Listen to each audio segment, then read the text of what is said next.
Yes! Bien, bienvenue tout le monde. Wow, 70 personnes, je suis vraiment...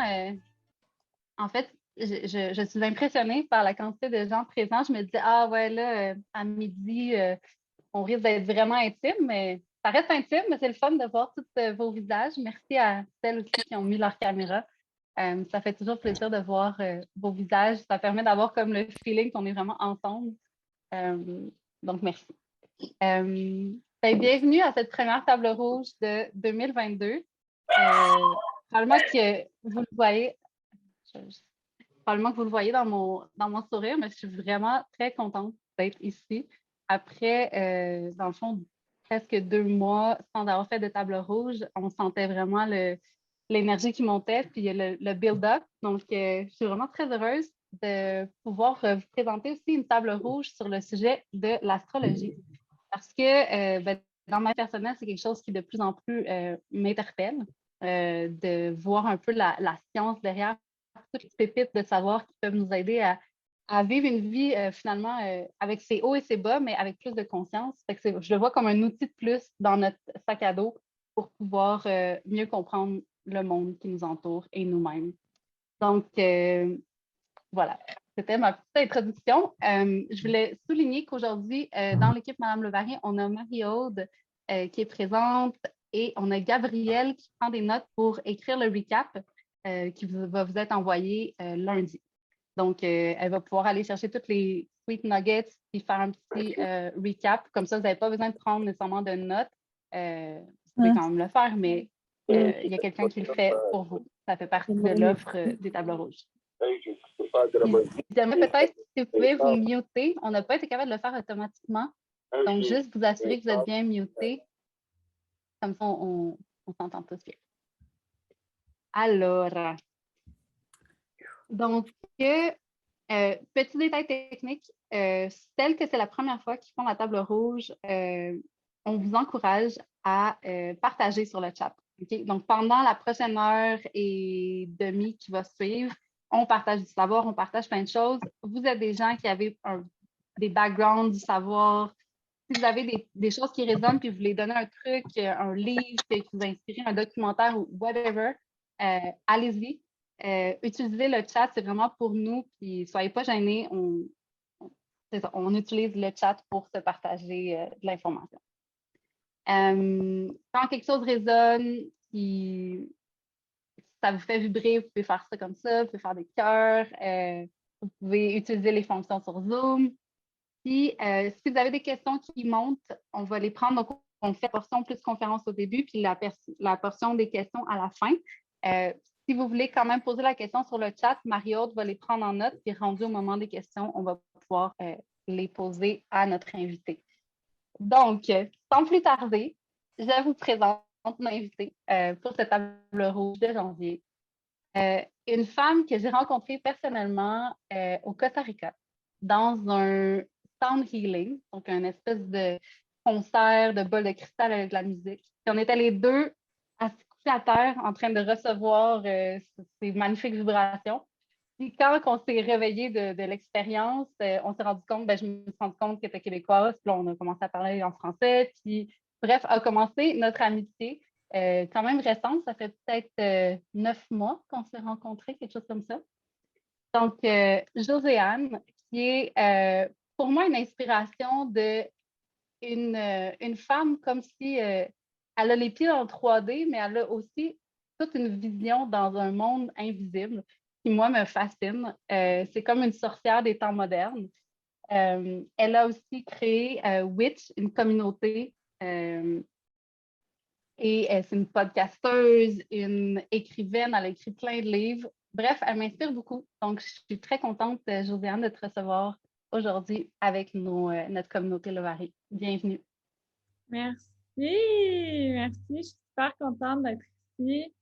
Une belle invitation d'Erika. Puis, je suis contente, en fait, que l'équipe ait accepté de faire ça à midi. S'il y en a qui me connaissent pas, en fait, juste dire vite, je vis avec une sclérose en plaques qui est quand même assez intense. Et donc, généralement, après 14 heures, j'existe plus vraiment. Donc, au début, quand Erika m'a dit c'est à 19 heures, j'étais comme, ouais, non, ça va pas le faire. Mais si on peut le faire plus tôt en journée, je vais être toute là. Donc, ben c'est ça. Je suis super contente d'être là avec vous aujourd'hui puis de venir vous parler d'un des sujets qui me fascine et qui m'intéresse beaucoup, qui est l'astrologie. Puis j'espère que je vais pouvoir vous amener ça de manière très concrète, très simple, très enracinée. Yes. Yay! How to this? Euh, Juste, on profite pour. On était curieux de savoir à cause de l'heure, les gens viennent de où? S'il y en avait qui venaient de la France, de l'Europe, parce que c'est un temps qui est quand même favorable pour toute notre communauté. Ah, j'en vois une qui nous dit. Donc, vous pouvez répondre au poll. Je vois que Maëlle vient d'Europe. Donc, juste nous dire pour le fun. Je veux savoir qui vient du Québec et qui vient d'Europe. OK, quand même. On laisse le petit temps. OK, cool. Donc, on voit quand même, on a presque un 30% de personnes qui viennent d'Europe. Donc, je suis très heureuse de vous recevoir. Bienvenue à nos cousines d'Europe. Très heureuse de vous savoir parmi nous. Cool. Ben, sans plus tarder, Josiane, c'est prête. On va jump in dans le feu de l'action. Ma première question pour toi, ça serait pour quelqu'un qui ne connaît rien à l'astrologie. C'est quoi au juste l'astrologie? Puis ça sert à quoi dans notre vie humaine, l'astrologie? Mhm. Euh, Bon, il faut comprendre qu'en astrologie, il y a plein de différentes écoles, il y a plein de différentes façons de voir les choses, mais qui reviennent tout le temps un petit peu au même. C'est-à-dire, je pense, la connaissance profonde du soi. Erika l'a vraiment bien dit au début. Je pense que c'est important de voir l'astrologie simplement comme un outil supplémentaire. Quelque chose de plus qu'on peut mettre dans notre sac à dos, notre sac à outils pour apprendre toujours mieux à nous accepter, en fait. Pour moi, l'astrologie, ça a été quelque chose qui m'a aidé à faire la paix avec tellement de facettes de moi-même pour lesquelles j'avais peut-être de la résistance ou tu sais que je n'étais pas vraiment fière de ces facettes-là. L'astrologie, ça m'a aidé à voir en fait que tout est neutre. Tout ce qui est en moi est neutre. J'ai pas à juger quoi que ce soit négativement ou favorablement. J'ai juste à l'accepter puis à envoyer de l'amour partout. L'astrologie, ça fait des millénaires que ça existe. C'est vraiment fascinant, en fait, de voir comment le peuple sumérien, OK, fait que là, on parle genre 6000 ans avant Jésus-Christ, à quel point il, avec une précision, là, il connaissait le mouvement de toutes les planètes jusqu'à Saturne, donc quand même. Il était capable de voir les rétrogrades, de prévoir justement les mouvements planétaires. Et c'est là que l'astrologie a commencé, ou du moins qu'on a quelque chose d'écrit qui nous prouve que ça existait déjà. OK? Fait que ça fait super longtemps. Puis, soit dit en passant, on a retrouvé des calendriers lunaires dans des cavernes il y a 25 000 ans.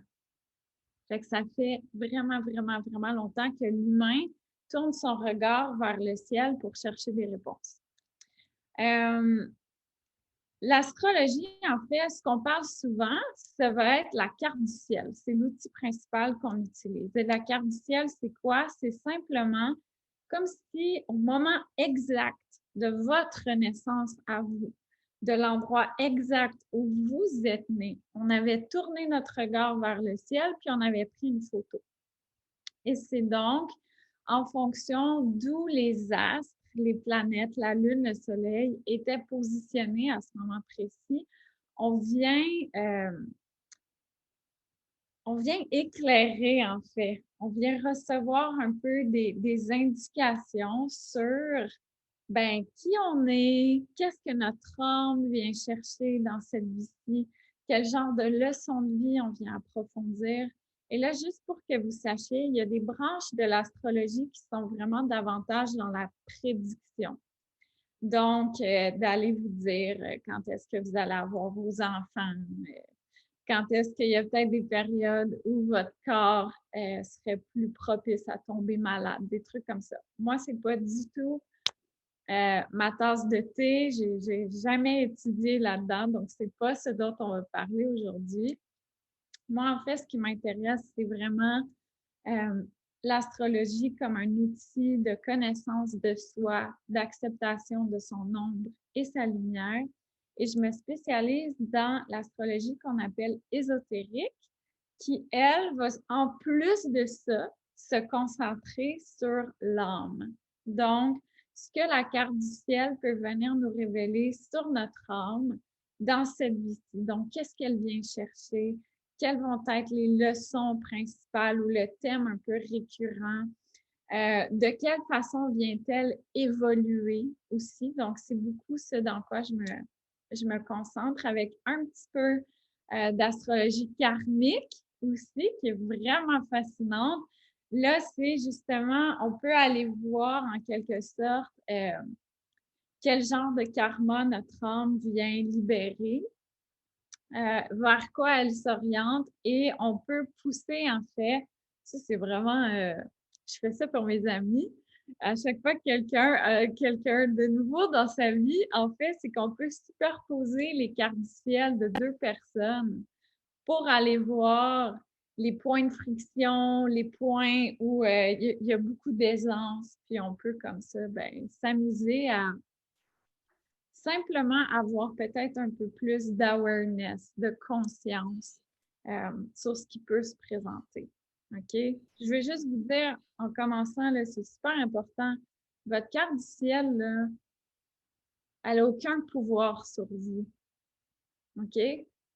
C'est vraiment important de le comprendre parce que c'est dommage, en fait, quand on tombe dans les espèces de dogmes de ah oui, mais moi, je suis full poisson, là, fait que c'est pour ça que je suis comme ça, puis je vais jamais changer, tu sais. La carte du ciel, c'est un outil, mais ça vient pas nous dire exactement qui on est, puis on n'est pas pris là-dedans. Puis la carte du ciel, c'est infini. On peut l'étudier une vie entière, puis on va toujours continuer d'apprendre, d'approfondir, de découvrir des nuances, des subtilités, de comprendre aussi des choses que peut-être au premier abord, on va avoir passé complètement tout droit. Mais peut-être que dans 15 ans, en regardant, puis notre carte du ciel, elle ne change jamais, hein? C'est toujours la même. Peut-être que 15 ans plus tard, on va la regarder, puis là, ça va être complètement des nouvelles choses qui vont sortir. Je me souviens même plus de ta question, Eri. C'est parfait, tu as super bien mis la table de dire comme la question c'était pour quelqu'un qui ne connaît rien, c'est quoi au juste l'astrologie? Fait que, bon, ce que je comprends, c'est qu'il y a différentes branches de l'astrologie, puis que celle dont on va traiter aujourd'hui, c'est davantage l'astrologie comme outil d'introspection. Et on a pointé que il y avait de la logie karmique qui avait l'air vraiment intéressante à faire, surtout pour superposer des chartes de gens qui commencent une nouvelle relation, par exemple. Ouais. Moi, par rapport à ça, la prochaine question que je monte avec mon mind rationnel, c'est de dire, OK, bon, mettons que moi, Erika, je suis comme right on, l'astrologie comme outil d'introspection, j'ai le goût de faire ça. C'est quoi les étapes à faire pour pouvoir commencer à mettre les pieds dedans? Puis peut-être si tu veux nous donner un peu, toi, ça a été quoi tes étapes, comment l'astrologie a eu un impact, puis que tu as découvert peut-être dans ta charte à toi? Ouais. Commencer doucement. Puis, je dis ça parce que c'est facile d'être facilement comme overwhelmed, de se sentir un peu débordé par tout ce qui s'offre. OK? Comme je vous dis, une carte du ciel, c'est hyper vaste. Ça déborde d'informations. Donc, peut-être commencer plus doucement en vous concentrant sur ce qu'on appelle la Grande Trinité. La Grande Trinité, c'est quoi? C'est notre signe solaire, donc où le soleil était quand on est né. C'est le signe que tout le monde connaît, là. Comme moi, par exemple, je suis Gémeaux. Érie, t'es Bélier? Ouais, c'est Ouais. pour ça qu'on s'aime autant. Il y a une bonne association Ouais. Bélier-Gemini. Fait que il y a le signe solaire, il y a le signe lunaire. Donc, ça, c'est où est-ce que la lune était quand vous êtes né et finalement l'ascendant. Ces trois choses-là vont composer ce qu'on appelle la Grande Trinité. Puis juste en étudiant notre Grande Trinité, tu sais, là, vous pouvez explorer ça pendant des mois, des années et toujours continuer d'en apprendre, d'en découvrir. L'autre chose, OK, c'est juste un rappel de votre intelligence phénoménale et de la puissance de votre intuition. OK? Parce que là, vous allez aller lire plein de choses. C'est sûr, c'est comme ça qu'on apprend, c'est comme ça qu'on découvre. Donc, vous allez explorer plein de sources différentes. Puis, je vous le dis, il n'y en a pas une maudite qui va dire la même chose. Garantie. OK? Fait que là, comment on s'y retrouve là-dedans? On se ramène dans l'intelligence de notre intuition qui parle à travers notre corps. Donc, si par exemple, vous lisez une ressource, une référence qui vient parler de votre lune en vierge et que là, à l'intérieur de vous, ça fait comme non, je le file pas. Et là, encore une fois, d'aller différencier l'ego. Parfois, notre ego est comme ah non, trop pas, je suis pas comme ça. Versus l'intelligence profonde du corps qui dit non, ça vibre pas. Et au contraire, quand vous lisez quelque chose, ça, j'ai une de mes professeurs qui donnait l'exemple quand on a des frissons partout. C'est comme ce sont nos cellules qui viennent nous dire yeah! Ça, c'est une vérité pour toi. Fait que portez attention quand vous lisez une ressource puis que out of nowhere, vous commencez à avoir des frissons partout. C'est vos cellules, c'est votre intuition, c'est votre corps qui réagit et qui vient vous dire yes. OK? Maintenant, la porte d'entrée de l'astrologie, ce sont les 4 éléments. OK? Les 4 éléments en astrologie, au feu à terre, on les retrouve. Et en fait, quand on commence, j'invite vraiment les gens à débuter avec ça parce que c'est comme la façon la plus, on va dire, digérable. C'est pas vraiment un mot, là, mais de s'initier à tout ça. C'est-à-dire, OK, les signes de feu, on retrouve Bélier, Lion, Sagittaire. Les signes de terre, on retrouve Taureau, Vierge, Capricorne. Les signes qui sont gouvernés par l'air, on a le Gémeaux, la Balance et le Verseau. Puis finalement, les signes d'eau, Cancer, Scorpion, Poisson. OK? Et donc, évidemment, chacun de ces signes-là a ses propres nuances, ses propres subtilités. Mais on se rappelle que là, on est humble devant cette immense chose qu'est l'astrologie. Et donc, on commence à la base. Et c'est beau de commencer à la base. Hein? Souvent, on est comme excité puis on a hâte d'en savoir plus, de vouloir savoir, oui, mais mon Saturne en conjonction avec blablabla, ça... Hey, un pas à la fois. Donc, si on commence avec le commencement, c'est-à-dire d'apprendre à connaître les éléments dans notre carte. Et là, je vais vous donner une source, astro.com. Aussi simple que ça. Vous allez pouvoir générer votre carte du ciel gratuitement. OK, je vous préviens, le site, il est laid, il y a des publicités partout, OK? Des fois, les gens m'écrivent genre, ben là, Josiane, es-tu sûre que c'est le bon site? Oui, oui. OK, il n'est pas beau, mais on ne le choisit pas pour sa beauté. On le choisit pour la précision des cartes du ciel qu'il offre. OK? Donc, il suffit d'aller vous créer un compte. Vous allez avoir besoin de votre lieu de naissance, votre heure de naissance. C'est assez important. Donc, si vous ne l'avez pas, peut-être essayez de contacter quelqu'un qui aurait cette information-là. Si vous êtes vraiment motivé, l'hôpital où vous êtes né, pour avoir cette information-là et bien sûr votre date de naissance. Donc, vous allez rentrer ça et par la suite, votre compte va être créé. Donc, en haut à droite de votre écran, votre nom va maintenant exister. Et en cliquant là-dessus, ça va vous donner là, 1001 options de cartes du ciel différentes. Vous allez simplement choisir, de mémoire, c'est comme à peu près au milieu à gauche. Comment ça s'appelle? C'est genre Natal Chart and Ascendant. OK? Carte du ciel et ascendant. Quelque chose comme ça. Puis là, en cliquant là-dessus, bam! Vous avez votre carte du ciel.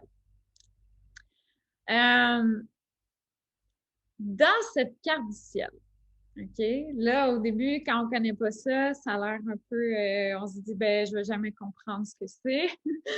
Ça nous donne un gros disque divisé en 12 pointes avec plein de petits symboles partout.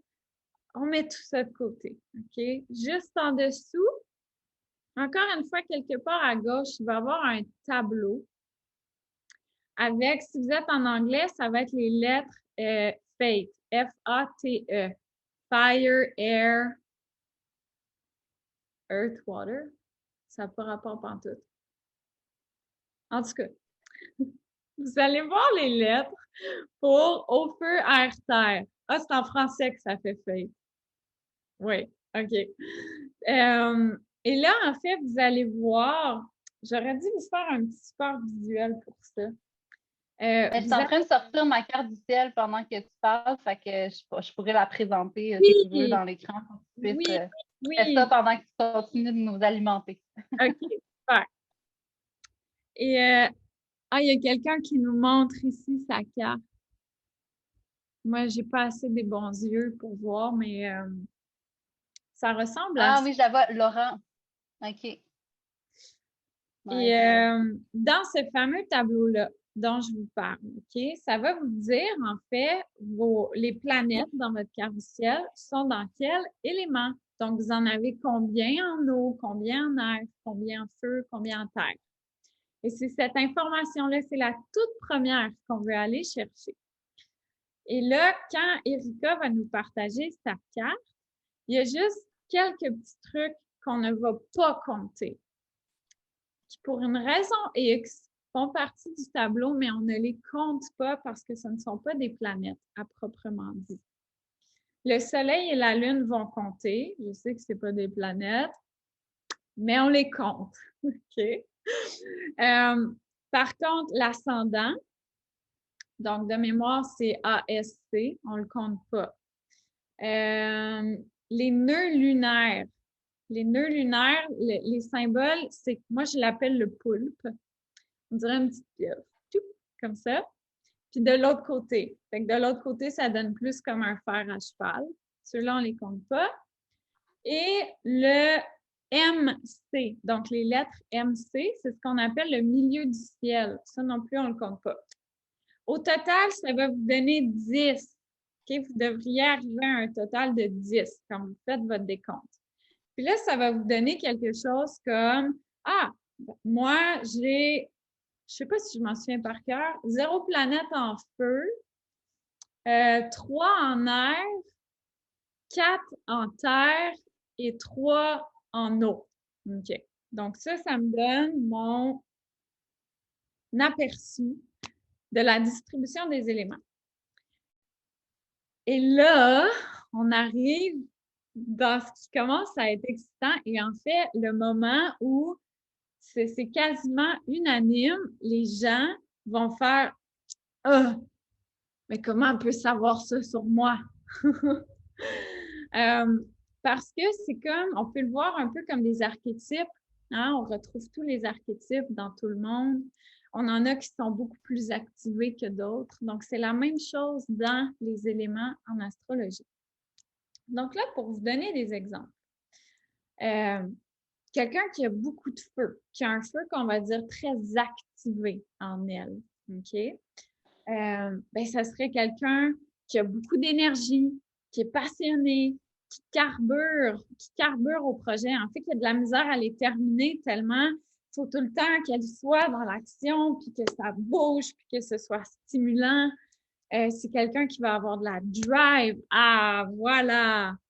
Donc là, vous Yay. voyez, Irka, elle l'a en anglais, donc ça fait les lettres F, A, E, W. OK? C'est ce tableau-là dont je vous parle. OK. Exactement. Donc là, comme je vous disais, j'en avais oublié un. On ne compte pas les lettres MC. Toi, Eri, c'est dans le feu en haut. OK. Juste, Ah, MC. je le pointe, tu sais, comme si tu voyais. On Donc, compte pas le M ici puis le C ici. non, juste en dessous, là, tu as des lettres MC collées ensemble. Je le vois. Oui, ta souris est dessus. Ah, OK, oui, le MC. OK, je Ouais. vois. Ça, on ne le compte pas. OK. Juste à côté. OK. Juste à côté, il y a un petit K avec une boule en dessous. Ça, c'est l'astéroïde Chiron. On ne le compte pas. Pas dans ça. OK. C'est important, là. Mais dans ça, on ne le compte pas. Ensuite, est-ce que tu vois le poulpe dans la ligne de terre? La ligne de terre, Ouais. Earth, le poulpe, ce serait lui? Non, l'autre, juste à gauche. Ouais. OK, celle-là. Ça, OK. c'est ce que j'appelle le poulpe, OK? Donc, ça, on ne le compte pas. Et finalement, dans ta dernière ligne d'eau, les lettres AC collées ensemble. OK. Voilà. Donc, ces OK. quatre-là, on ne les compte pas. Donc là, dans OK. notre exemple, Iris, ça ne te dérange pas d'être... Je me révèle à vous, chère communauté. Donc là, si on commence uniquement avec les 4 éléments pour Irka, on ne regarde rien d'autre dans sa carte pour l'instant. On voit qu'elle a 2 planètes en feu, puisqu'on ne compte pas les 2 autres, OK? Donc, ça donne seulement 2 en feu. On voit qu'elle en a 2 en air, 3 en terre et finalement 3 en eau. Donc, cette espèce de configuration-là, 2, 2, 3, 3, on va dire que c'est une carte qui est naturellement équilibrée dans les éléments. OK? Quand on a un d'un élément, on va dire qu'il est faible. OK? Tout ce que ça veut dire, en fait, c'est que c'est celui qui peut le plus facilement être écarté parce que les autres peuvent prendre plus facilement de la place et donc, en quelque sorte, venir écraser celui-là. Quand on en a 4, là, celui-là, au contraire, il commence à être fort. Tout ce que ça veut dire, c'est qu'il pourrait plus facilement que les autres venir prendre trop de place. OK? Là où ça devient intéressant et un petit peu mélangeant, c'est quand on en a 0 ou encore 5 et plus d'un élément. OK? Quand on a 0, on va appeler ça un élément manquant. Quand on en a 5 ou plus, on va appeler ça un élément clé. Il me semble que c'est le mot que j'ai utilisé dans mes livres. Et en fait, ça se ressemble un petit peu, ces 2 situations-là. Quand on en a 0, OK, c'est comme si l'univers s'est dit, comme moi, par exemple, j'ai 0 feu dans ma carte. Donc, c'est comme si l'univers avait dit, Joséanne, là, dans cette vie-là, il faut vraiment qu'elle apprenne à travailler avec son feu. Donc, pour la forcer à faire ça, on va lui mettre 0. 0 planète en feu. On peut faire le même scénario, en fait. Donc, si par exemple, c'est pas le cas, mais si je connais quelqu'un qui a 7 planètes en Terre. Wow. Énorme. OK? Donc, dans un peu la même optique, c'est comme si l'univers s'était dit, hey, cette personne-là, elle a vraiment besoin d'apprendre à travailler l'élément de la Terre. Pour être sûr qu'elle le fasse, on va lui mettre cette planète, OK? Et là, où ça devient un peu mélangeant, c'est que dans ces deux cas-là, ça peut être tout ou rien, OK? C'est-à-dire, notre exemple de la personne avec 7 planètes en Terre, là, ça ne veut pas dire que pour elle, la Terre, c'est facile. Au contraire, c'est tout ou rien. Ou bien c'est comme, elle va avoir une aisance, une facilité, puis là, il faut qu'elle se surveille pour pas que la Terre vienne écraser tous les autres éléments. Ou au contraire, ça va être hyper challengeant pour cette personne-là et elle aura très peu de caractéristiques de la Terre. La personne dont je vous parle en question, là, c'est genre, on va le voir un peu ce que la Terre, ça symbolise, là. Ben, cette personne-là, elle est l'opposé complètement. OK? OK. Et ça peut faire la même chose quand on a 0 planète dans un élément. Donc, encore là, c'est tout ou rien. Ou bien c'est comme hyper inné en nous, hyper facile, puis il faut faire attention pour pas que ça vienne prendre trop de place. Ou bien, au contraire, ça va nous demander beaucoup d'efforts, beaucoup de travail. Donc, ça, c'est juste pour que vous puissiez un peu voir votre tableau à l'air de quoi. Donc, dans le cas d'Erika, si on revient à son tableau, on a quelque chose de naturellement équilibré. Est-ce que ça veut dire qu'Erika, à chaque jour de sa vie, ces éléments vont être en parfait équilibre et harmonie? Bien sûr que non! Bien sûr, Je confirme. parce que, ben, on est des humains, puis on a une vie qui comprend plein de leçons, plein d'apprentissages, plein de cycles différents. Tout ce que ça veut dire, c'est que Erika, elle va avoir peut-être un petit peu plus de facilité à ramener un certain équilibre dans ces éléments parce que c'est ainsi qu'ils sont nés, si on veut dire. C'est un peu comme leur état naturel. Mais il faut quand même qu'elle les surveille puis qu'elle travaille pour garder cet équilibre-là comme chacun, chacune d'entre nous. OK? Mhm.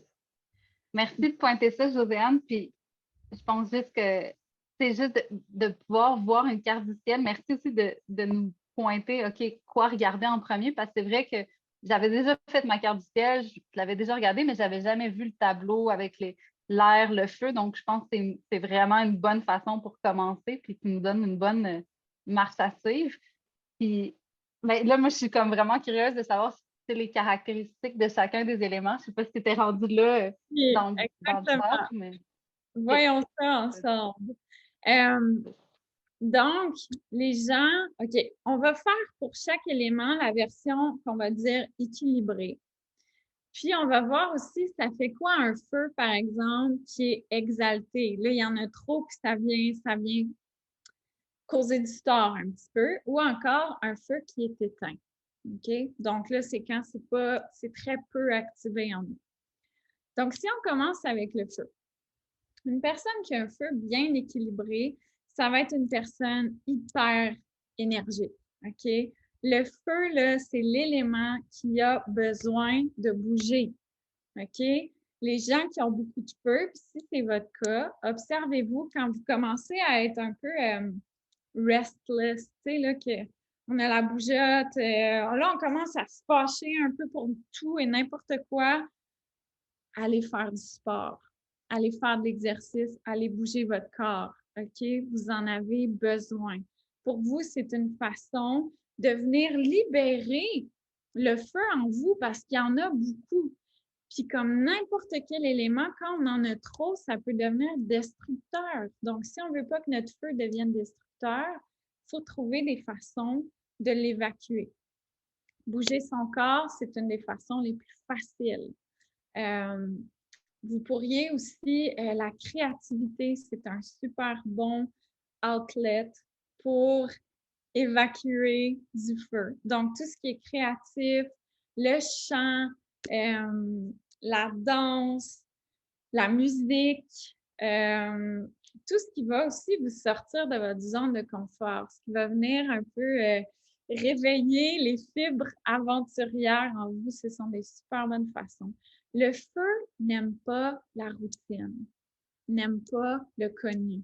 Fait que quand ça devient un petit peu trop répétitif, un petit peu trop confortable, puis c'est là qu'il faut faire attention. Quand notre feu est bien équilibré, il va dire ah bon, ok, c'est un peu, ça commence à être un peu plate, au lieu de, et là excusez l'expression, crisser le feu dans ma vie. Mais pourquoi j'irais pas prendre quelques jours pour moi, faire une petite aventure solo? Pourquoi j'irais pas faire de la randonnée pour garder un bel équilibre dans tout ça? Parce que quand le feu devient exalté, OK? Quand là, il y a trop de feu, ça devient destructeur. Et c'est là où, sans, tu sais, rationnellement, on ne peut pas l'expliquer, là, mais on tombe dans l'auto-sabotage, l'autodestruction. OK? Fait que ça, c'est vraiment à surveiller. C'est un thème pour le feu exalté.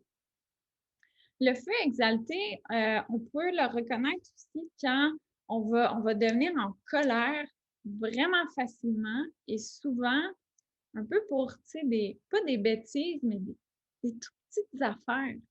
On va devenir agressif, colérique, tout le monde nous tape ses nerfs, tout le monde est con, personne va assez vite. Quand vous observez ça en vous, c'est comme wow, wow, wow, wow. Un petit peu trop de feu en ce moment. Donc là, pour venir le calmer un petit peu. Trop de feu, le côté exalté aussi. Ou encore en équilibre, mais dans un soir de liberté absolue. Ça, là, ce sont nos amis que dans le temps où on avait le droit d'aller faire la fête, ou encore que ça faisait partie de de ce qui nous intéressait, ben c'est l'ami qu'on retrouvait costumé, debout sur le bord, à faire des shooters de feu, tu sais, pour vous donner une idée, là. Le feu éteint, hein, parce que pour beaucoup de gens aussi, le feu, c'est pas nécessairement l'élément avec lequel on va être le plus confortable. Il peut être éteint. Et là où c'est un peu triste quand on a le feu éteint, c'est que le feu, c'est en quelque sorte, c'est notre flamme sacrée à l'intérieur de nous. Le feu, ça représente notre drive, notre appétit de vie, notre passion, notre fougue. Fait que la vie est un peu beige, un peu terne, un peu triste lorsqu'on a le feu éteint. Donc, un feu éteint, ça peut ressembler à quoi? Ben, justement, peut-être un petit peu de léthargie, une espèce de fatigue qu'on n'arrive pas à expliquer, une tristesse qu'on n'arrive pas à, tu sais, à se shaker en dehors de ça. On peut commencer à sentir qu'on subit notre vie, qu'on est une victime, que ben ça sert à quoi de mettre des efforts dans ça, ça va aboutir à rien, il n'y a jamais rien de bon qui m'arrive. Bon, vous voyez un petit peu le scénario. Donc, si vous réalisez, vous observez, puis en tout temps, quand on s'observe avec amour. On n'est pas là pour se juger. On est là pour s'observer et comprendre les mécanismes à l'intérieur de nous. Et l'astrologie, ça vient juste nous outiller, nous donner les outils pour quand on réalise oh, mon feu est éteint, ben on sait quoi faire, on sait comment s'aider, on sait comment prendre soin de nous. OK? C'est juste. Justement, par rapport au feu éteint, donc là, on a vu comme un feu équilibré, un feu exalté, puis un feu éteint. On sait que si on a un feu qui est comme exalté, le sport, le mouvement, la créativité, à l'inverse, est-ce que c'est les mêmes outils quand on a un feu éteint? Ça serait de se pousser à aller faire du sport, de se pousser à être plus créative ou il y a d'autres outils? Oui, en fait, le feu et l'eau viennent souvent ensemble. Puis c'est deux éléments qu'on a de la difficulté à faire cohabiter ensemble parce que ben, dans la nature aussi, c'est comme ça. L'eau éteint le feu. Donc, souvent, les gens qui ont un feu éteint, c'est parce qu'ils vont avoir une eau exaltée qui est venue éteindre leur feu. OK? Et au contraire, les gens qui ont un feu exalté, souvent, viennent complètement assécher, si on veut, leur eau. Et c'est pour ça qu'un feu exalté, souvent, ces gens-là vont manquer de compassion, manquer d'empathie, manquer de tact. Tu sais, ils vont être brusques, ils vont être raides, ils peuvent faire de la peine aux gens autour d'eux. Parce que l'eau qui représente justement leur empathie, leur compassion va être en quelque sorte asséchée. On va revenir à l'eau, OK? Inquiétez-vous pas. Quand on a un feu éteint, premièrement, c'est important d'aller voir l'état de notre eau, OK? Parce que dans nos stratégies, on va vouloir aussi des stratégies pour venir rééquilibrer l'eau, la baisser un petit peu, puis en même temps rallumer notre feu. Puis rallumer notre feu, là, je vous le dis, là, il faut avoir beaucoup de compassion envers soi-même parce que c'est pas facile. C'est vraiment contre nature. Parce que là, imaginez, vous êtes dans cet état de léthargie, de passivité, de, tu sais, il y a comme rien qui vous fait envie. Puis là, moi, je viens vous dire, il faudrait vraiment que tu bouges ton corps à tous les jours. Tu sais, vous allez me regarder et vous allez être comme, fuck you, tu sais, comme j'ai pas envie de faire ça. Mais oui, ça fait partie des stratégies pour venir rallumer le feu. Aidez-vous, par exemple, tu sais, bouger son corps, là. Ben, bouger son corps, ça veut dire aller prendre une belle marche dans la forêt près de chez vous, le beau parc près de chez vous. Bouger son corps, ça veut dire aller faire une activité physique qui vous fait du bien, qui vous plaît, que ce soit un cours de danse, un cours de yoga, une randonnée. Tu sais, bouger son corps, faut pas juste, là, je suis peut-être en grosse projection en ce moment, là, mais c'est pas juste, justement, oh mon Dieu, ben là, il faut que j'aille au gym, ou il faut que je fasse de la boxe, ou il faut que je fasse des entraînements à haute intensité. Non, bouger son corps, ça peut commencer très doucement, OK? Bouger son corps, ça peut être, vous mettez votre playlist préférée pendant 30 minutes, puis vous vous laissez intuitivement bouger sur ce rythme-là. Une autre façon, ben encore une fois, comme Erika l'a dit, on peut venir restimuler notre créativité. Puis là, intérieurement, votre auto-saboteur, là, votre petite voix va dire c'est con, ça sert à rien, c'est pas beau ce que je fais. On s'en fout. On n'est pas là pour créer une œuvre d'art qu'on va vendre. On est là pour faire circuler notre énergie créative, la rallumer. Donc, tu sais, ça peut être vraiment n'importe quoi. Commencer à, je sais pas moi, faire de la poterie, de la sculpture, dessiner des mandalas. Tu sais, ça n'a vraiment pas besoin d'être compliqué. Mais il faut commencer quelque part et venir faire le choix conscient de nourrir ça. Je vais juste regarder l'heure. Mon Dieu, ça passe vite. Ouais, c'est ça, on a 3 autres éléments à passer. Ben, c'est ça, je vais accélérer le pas un petit peu. OK, l'air. L'air, c'est l'élément, ça représente notre intellect. OK? L'air, c'est notre tête, c'est notre mind. C'est tout ce qui peut sortir de notre créativité qui vient de là et non pas notre créativité qui vient de là. L'air, c'est l'élément de la communication. C'est l'élément de la parole, du partage, du savoir aussi, de partager nos enseignements. Ce sont les mots. Un air équilibré, justement, c'est comme un poète.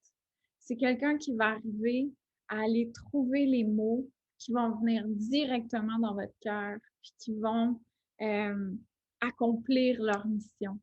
C'est quelqu'un qui utilise le langage de façon positive pour avoir un impact positif sur les autres.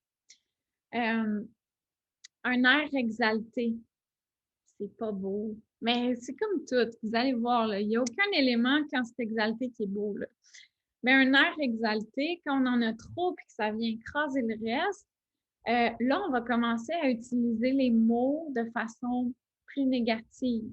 C'est là où l'air, en fait, c'est un élément qui peut tomber dans la superficialité. Donc, la superficialité des mots aussi. Parler pour rien dire, arrêter d'écouter les autres. Beaucoup aussi tout ce qui va être rumeur, ragot, hein, tout le temps parler dans le dos des autres. Pas être capable de s'empêcher de parler des gens quand ils sont pas là. Alimenter justement les espèces de Ah, mon Dieu, mais tu savais-tu, cette fille-là, tu sais, ça, c'est de l'air exalté. Puis l'air exalté, il faut faire attention aussi parce que l'air, c'est un élément qui a une grande intelligence. Évidemment, ça symbolise l'intellect.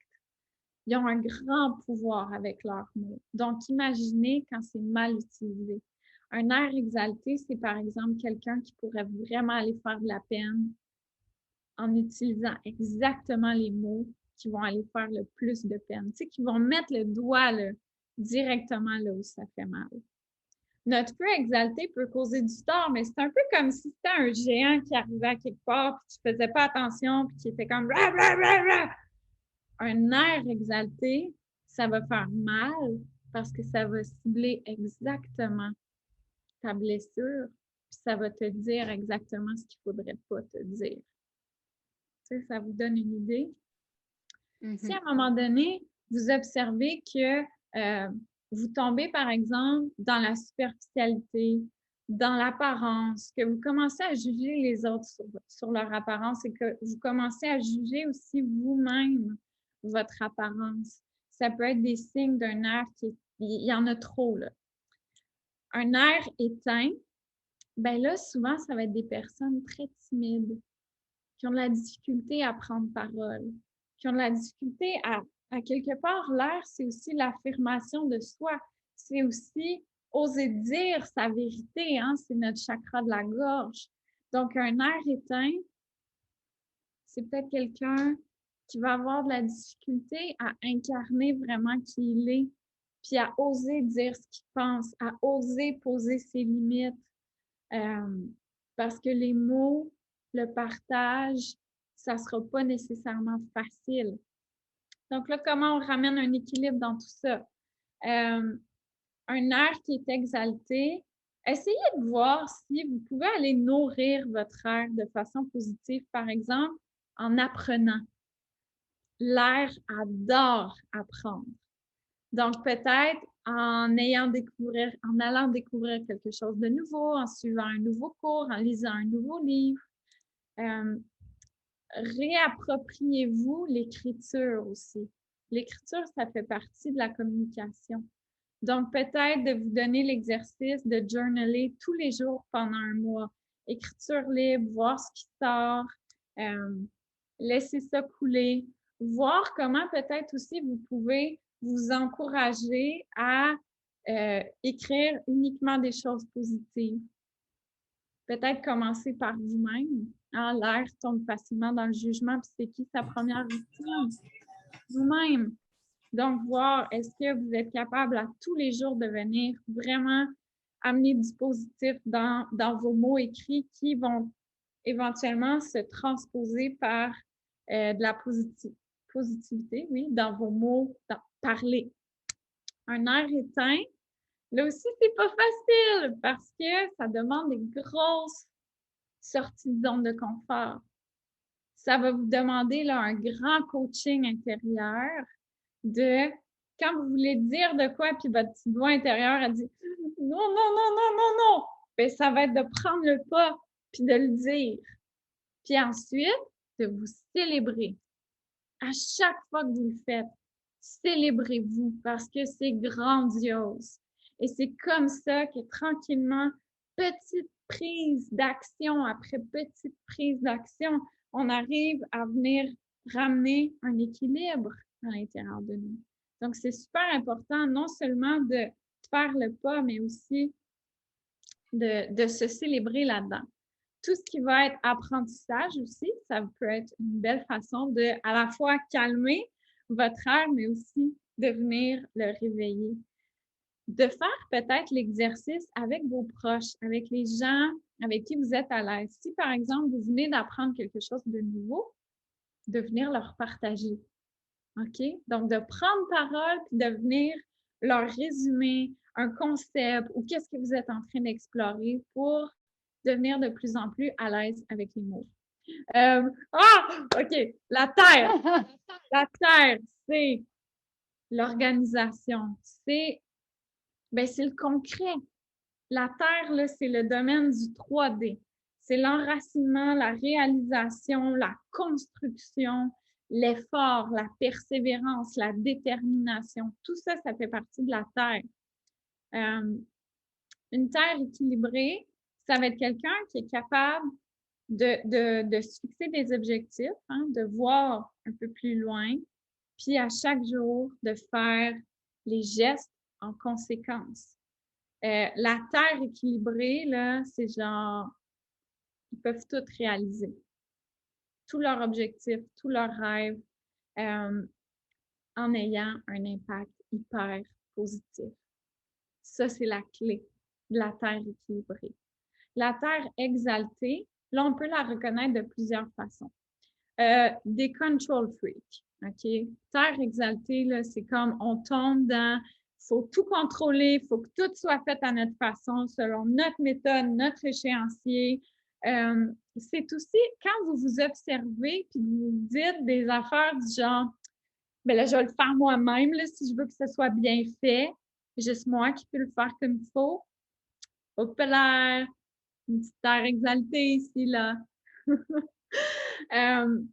Mais ça peut se manifester aussi quand on devient là, vraiment fixé sur l'argent, sur les possessions, sur le matérialisme, sur le statut social. OK? Ça, ce sont des signes de terre exaltée.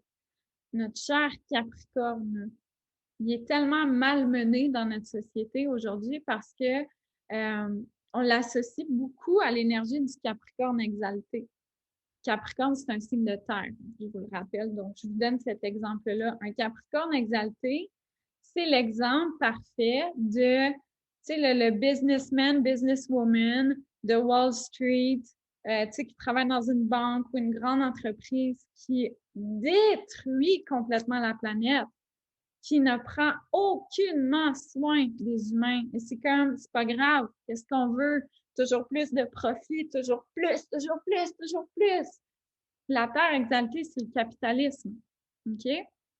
Fait que quand vous observez que vous tombez peut-être davantage dans ça, ça peut être un beau wake-up call de oups, je pense que là, je suis trop dans ma terre. Une terre éteinte, au contraire, là, c'est les gens, là, complètement désorganisés, toujours en retard partout, finissent jamais un projet, oublie tout. Je vois des gens qui se reconnaissent. Et en fait, comme tantôt, là, nos déséquilibres eau et feu viennent souvent ensemble. Les déséquilibres terre et air viennent souvent ensemble. Parce qu'un air exalté, ça peut activer ça aussi, là. Le fait qu'on devient super éparpillé, qu'on est dans 1001 projets en même temps, on oublie tout, on s'en fout, ben ça ressemble à une terre éteinte aussi. OK? Comment on ramène de l'équilibre? La plus belle façon d'équilibrer sa terre, c'est d'aller mettre les mains dans la terre. C'est de retrouver cette communion-là avec la nature. OK? Donc, aller passer du temps en nature, jardiner, cultiver, ayez des plantes chez vous. C'est vraiment la plus belle façon à la fois d'activer la terre et de venir la calmer, de la ramener en équilibre, de la ramener dans ce qui est réellement important. Pour activer la terre aussi, ça c'est vraiment plate, mais organisez-vous. Tu sais, jetez-vous un agenda ou utilisez un outil en ligne, mais vraiment, soyez dévoués. Voyez-le comme une pratique sacrée pour vous-même, de vous organiser, puis de, tu sais, là, d'avoir un commitment. Puis c'est une promesse que vous vous faites à vous-même. Donc, ne vous laissez pas tomber. C'est pour vous que vous faites ça. Puis allez-y une étape à la fois, encore une fois. Si vous vous dites, OK, à partir de demain, j'ai une routine matinale qui dure 3 heures de temps, puis je me lève à 5 heures du matin, puis à tous les soirs, je vais au gym, puis je vais être super organisée. À 9 heures, je vais lire mes courriels. À 9h08, je vais faire ça. À 9h14, tu sais, comme, wow! Une étape à la fois, OK? Fait que peut-être que vous dites, OK, pour la prochaine semaine, À tous les jours, j'aimerais juste prendre mes repas à la même heure. That's it. Commencez avec ça. Puis là, peut-être que la semaine suivante, vous vous dites, j'aimerais ça prendre mes repas à la même heure, puis après mon dîner, m'offrir un 30 minutes en nature à tous les jours. Et là, c'est votre commitment envers vous-même. Je vais juste rajouter Oui. un petit exemple, puis on va déborder un petit peu, mais c'est all good. J'ai hâte d'entendre aussi l'eau. Juste un petit exemple, moi, j'ai ma sœur qui est très, très air, justement. Et donc, la terre, de la désorganisation un peu, la matière qui est comme plus difficile. Et quand elle a commencé à plus cuisiner, puis prendre soin de cuisiner aussi a été quelque chose parce que ça te prend une planification, tu achètes des trucs, il y a des timings à respecter pour ne pas brûler des affaires. Fait que ça a été comme un de ces outils, fait que je le rajoute dans le box d'outils, cuisiner. Super bel outil. Puis cuisiner, ça nous ramène aussi cette connexion-là à la terre parce qu'on cuisine des choses qui viennent de la terre. Puis on vient nourrir notre corps qui est une extension de la terre. Donc, merci, vraiment super exemple. On termine vite, vite avec l'eau. L'eau, c'est quoi? C'est le domaine de nos émotions. OK? C'est notre monde intérieur, c'est notre intuition, c'est tout ce qui est mystique, invisible, inexpliqué. C'est un peu nos mondes secrets. Et une eau qui est bien équilibrée, ben, c'est par exemple, il y a une émotion qui arrive, puis on va l'accueillir, on va l'accepter, on va la laisser exister, puis après, on la laisse aller. C'est tout. On ne s'y attache pas. Un eau bien équilibré, ça va être des personnes qui sont très intuitives. Ça va être des personnes, souvent, là, nos hypersensibles, là, vous êtes dans cette gang-là, OK? Les gens qui ont une forte présence d'eau. Puis on se rappelle, hein, parfois, on est dans des cycles de notre vie où l'eau va prendre plus de place. C'est pas parce que vous avez une eau dans votre carte que vous pouvez jamais être dans cette catégorie-là, OK?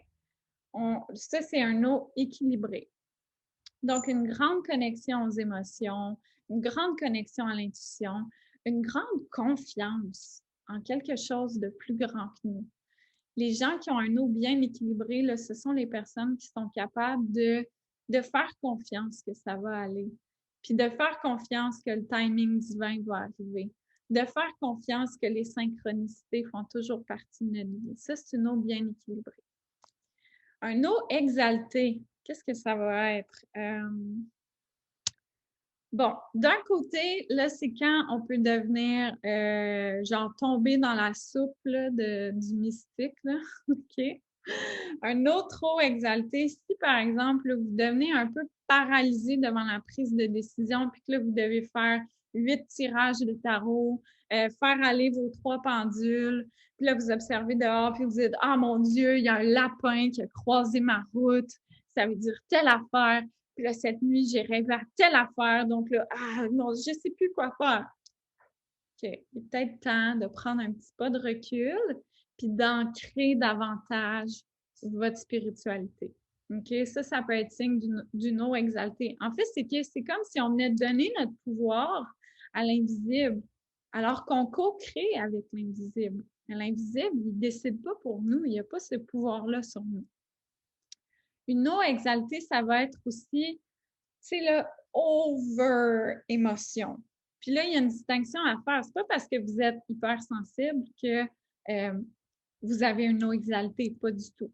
La nuance va être, si par exemple, une émotion qui arrive, puis une émotion, là, ça dure genre 30 secondes en moyenne. Tout le reste, c'est nous-mêmes. Ouais, mon chat est d'accord. C'est nous-mêmes. On s'y accroche, on s'y acharne, on s'y attarde, on n'est pas capable de la laisser aller. OK? Fait qu'une eau exaltée, ça va être justement, il se passe quelque chose, on vit une émotion, puis là, on la garde, là, puis on s'y accroche. Puis c'est comme, on rumine, puis là, on tombe dans la rancœur, puis là, ça devient notre histoire. Puis on rencontre une nouvelle personne, puis tu sais, bon, toi, t'es qui, tata. Puis là, on se met à raconter. Ben moi, écoute, ça a vraiment forgé ma vie parce que quand j'avais 6 ans, mes parents agissaient de telle façon avec moi, puis là, ça a scrappé, tu sais, toute mon enfance. Puis ben là, aujourd'hui, c'est pour ça que je suis comme ça, tu comprends-tu? Comme, j'ai aucune chance! Ça, c'est une exalté, OK? Je carry pas de cerise, là.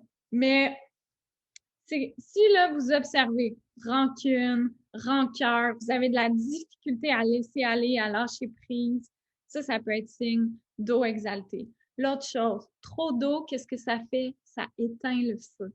OK? Donc, feu éteint, comment ça se manifeste? Ben là, on est super passif. On est super, en quelque sorte, des victimes de notre vie. Et faire l'effort, le feu, hein?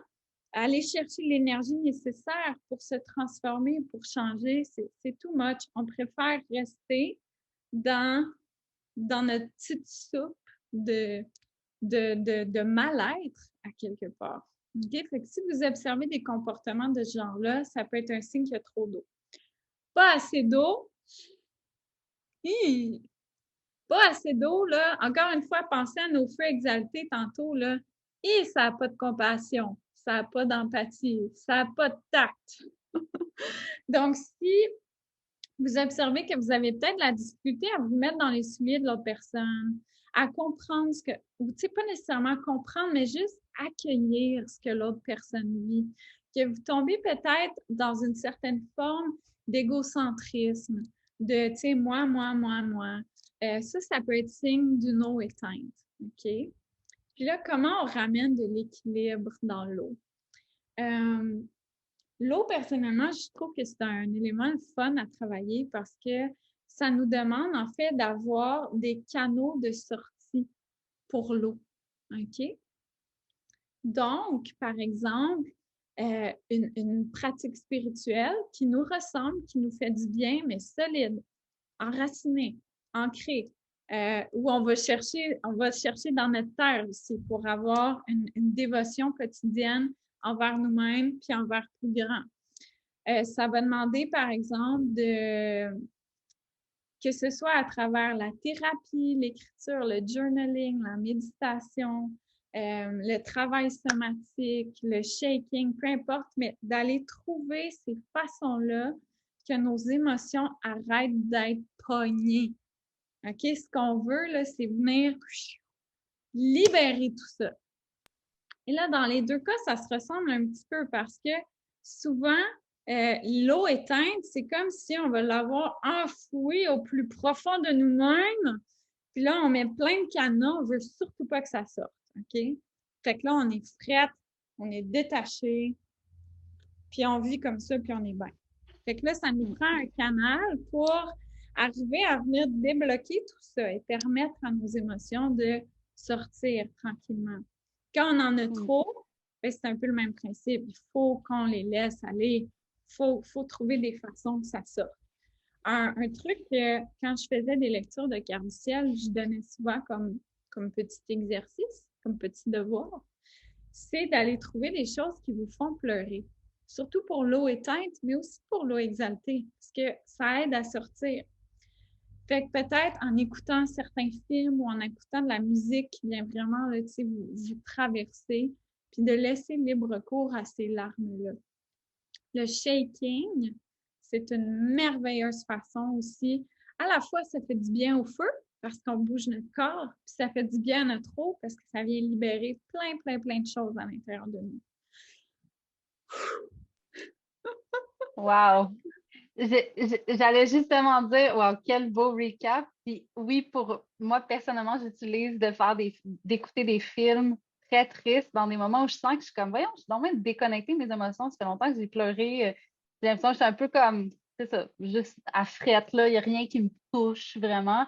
Là, je vais me chercher un bon film ou une belle musique. Puis avec le purpose de juste pleurer, de vraiment rentrer dans l'univers du film puis de me laisser aller, tu sais. Puis vraiment, comme tu dis, ça débloque un truc, puis par la suite, ça me permet d'être plus en contact avec mes émotions. Fait que merci pour ce truc-là, de le mettre de l'avant. Et puis, si vous me permettez un 2 minutes de plus, il y a un concept Oui. super important qui concerne l'eau et le feu. OK? Parce que l'eau et le feu ne vivent pas bien ensemble. Donc, ce qu'on veut faire, prenez l'exemple de ça dans la vraie vie, OK? Si vous avez un vrai feu puis que vous versez une chaudière d'eau dessus, qu'est-ce qui se passe? Ça s'éteint, c'est sûr. Qu'est-ce qu'il nous faut pour faire cohabiter les deux? C'est un récipient. OK? Fait que c'est comme si sur votre feu, vous aviez une marmite qui vous permet d'accueillir l'eau. Puis là, même dans cette marmite-là, vous pouvez venir ajouter des petites herbes, des petites fleurs, puis ça devient comme une potion magique, puis c'est super beau. Puis là, les deux éléments collaborent ensemble. Fait qu'un récipient, dans le quotidien, là, dans les outils qu'on essaie de créer, un récipient, c'est quelque chose qui va vous permettre de venir déposer votre eau sans jamais menacer votre feu. OK? C'est super important parce que si vous travaillez sur votre eau, mais que vous ne faites pas attention à ça, vous allez éteindre votre feu. On ne veut pas ça non plus. Puis le meilleur truc, OK, pour reconnaître des bons récipients.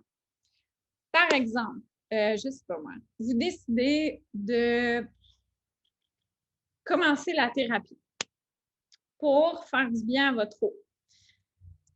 Et là, en fait, ce n'est pas un bon exemple parce que tout le monde devrait faire de la thérapie, mais we'll go with it, OK?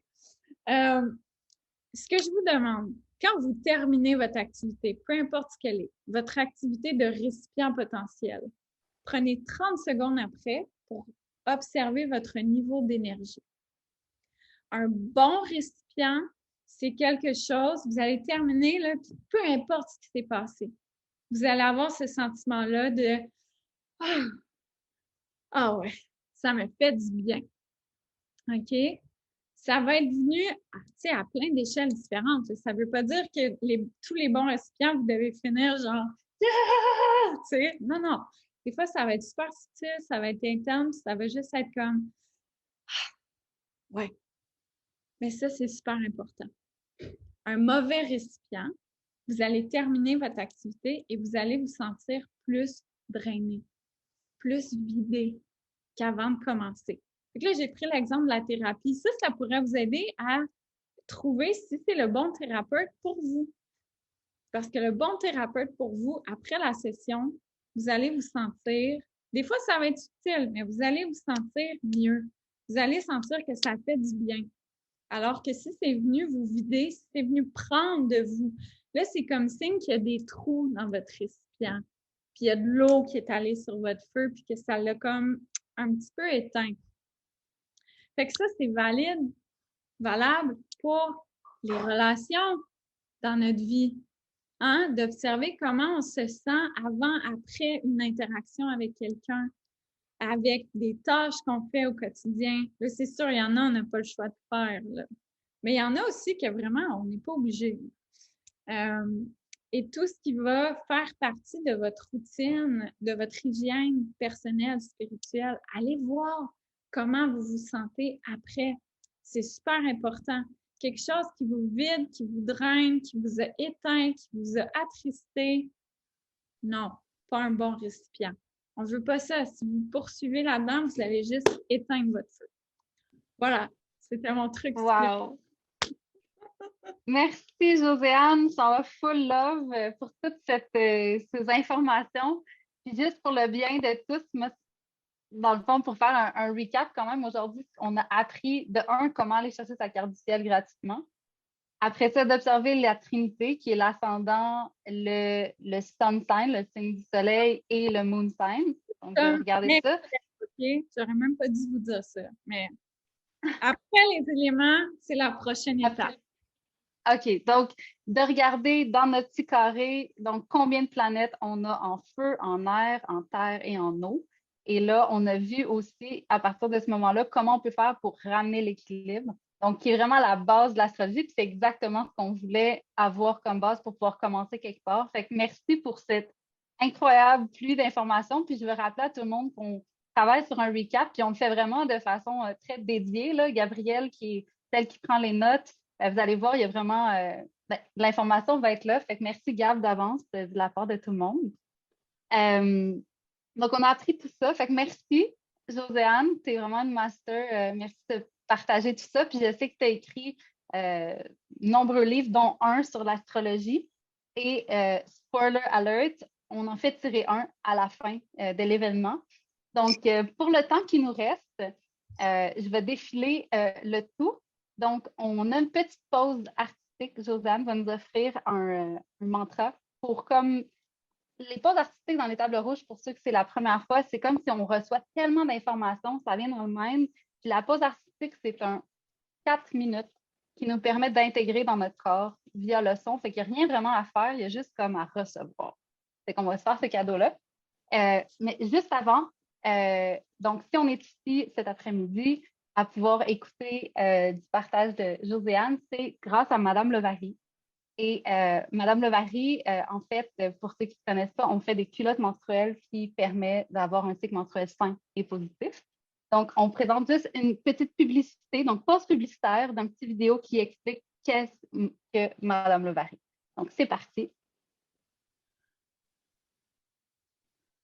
Alors, ça, on présente la culotte avec les serviettes amovibles qui permettent de changer au fur et à mesure de la journée. Donc, chaque culotte vient avec 3 pads qui permet le changement. Puis le petit sac en tissu antifluide que vous pouvez voir sur l'écran, ça permet de transporter les pads si on n'est pas à la maison. Donc, il y a 2 sections, une pour mettre le pad utilisé et une autre section pour prendre un pad, un nouveau. Donc, c'était la petite présentation, Madame Levary. Et pour que vous sachiez, pour tout le mois de janvier, on a un code promo, donc notre plus gros promo, 15% de rabais avec le code Happy New You.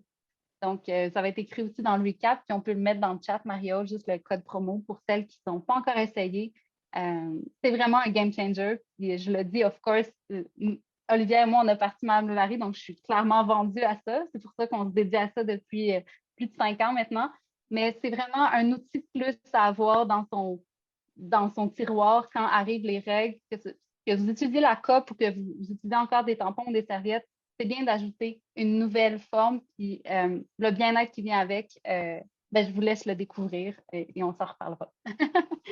Donc, aussi, juste une petite note qu'on a un programme de groupe d'achat. Si jamais vous êtes comme une leader dans votre communauté, vous avez plein d'amis qui vous dites, hey, j'ai plein d'amis qui aimeraient ça aussi, avoir des culottes. Vous pouvez faire une commande de groupe pour avoir droit à un rabais. Puis ça permet, dans le fond, on envoie tout à une adresse, puis vous pouvez faire comme genre un party de girls, puis parler de menstruation, aussi d'ouvrir la conversation sur comment vous faites pour mieux gérer vos règles, partager des trucs. Donc, ça devient comme une opportunité de bander encore plus avec les femmes qui vous entourent. Fait que si ça vous intéresse, on va mettre aussi l'information sur comment faire le groupe d'achat. C'est très, très simple.